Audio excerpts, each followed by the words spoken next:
আসসালামু আলাইকুম। কালকে হচ্ছে যেই বেগুনগুলো তুলেছিলাম সেইগুলো দিয়ে হচ্ছে এই যে ইলিশ মাছ রান্না করবো। এটা সকাল সকাল ইলিশ মাছটা ভিজিয়ে দিলাম।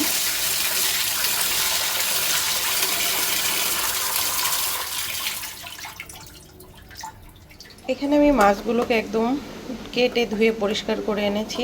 আর ইলিশ মাছ কিন্তু খুব একটা পরিষ্কার করা লাগে না, আমি মাছের পিসগুলা এরকম করেছি।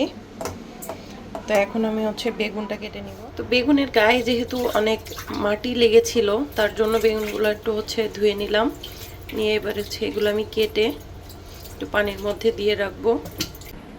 মাছগুলো আমি হচ্ছে জাল দিয়ে নেব, তার জন্য এখানে দিয়ে দিয়েছি হলুদ, লবণ, মরিচের গুঁড়া, একটু জিরা এবং তেল দিয়ে এবার হচ্ছে মাছটাকে একটু জাল করে নেব। মাছটা কিন্তু আমার জ্বালানো একদমই কমপ্লিট হয়ে গেছে। এবার চুলাটা হচ্ছে অফ করে দিতে হবে।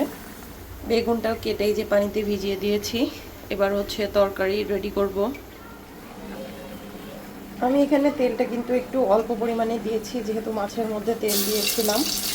আর এখানে হচ্ছে আমার বাটা মশলাটা দিয়ে দিলাম।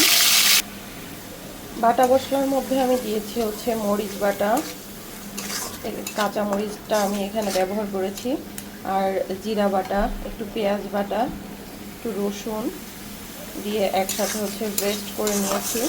আর দিয়ে দিয়েছি হচ্ছে লবণ এবং হলুদ, এবং মশলাটা জাস্ট একটু কষিয়ে এলেই হচ্ছে আমি বেগুনগুলো এর মধ্যে দিয়ে দিব। দিয়ে একসাথে কিন্তু কষিয়ে নিব। বেগুনগুলো দিয়ে দিচ্ছি।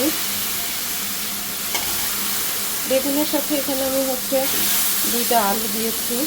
আমার বাবা যেহেতু আলু খেতে পছন্দ করে, যার জন্য হচ্ছে 2টা আলু দিয়ে দিয়েছি। অনেকেই কিন্তু বেগুনটা আবার হচ্ছে বলকের উপর দিয়ে রান্না করে, আমি মূলত এভাবেই রান্না করি। এটাতে মনে হয় ভালোই টেস্ট হয়, আমার কাছে খেতে তো ভালোই লাগে। তো এটা হচ্ছে একজনের পছন্দ যে যেভাবে রান্না করে। তো আমি এবার হচ্ছে বেগুনটা কষিয়ে নিচ্ছি। দেখুন মাছটাকে কিন্তু জাল করে এরকম শুকিয়ে ফেলেছি। মা মেয়ের জন্য অল্প একটু ভাত ওই ছোট্ট হাঁড়ির মধ্যে বসিয়ে দিয়েছি।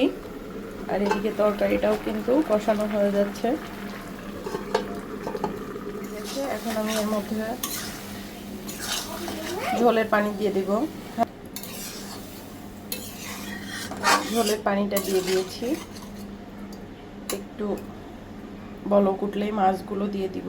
মাছগুলো দিয়ে দিচ্ছি।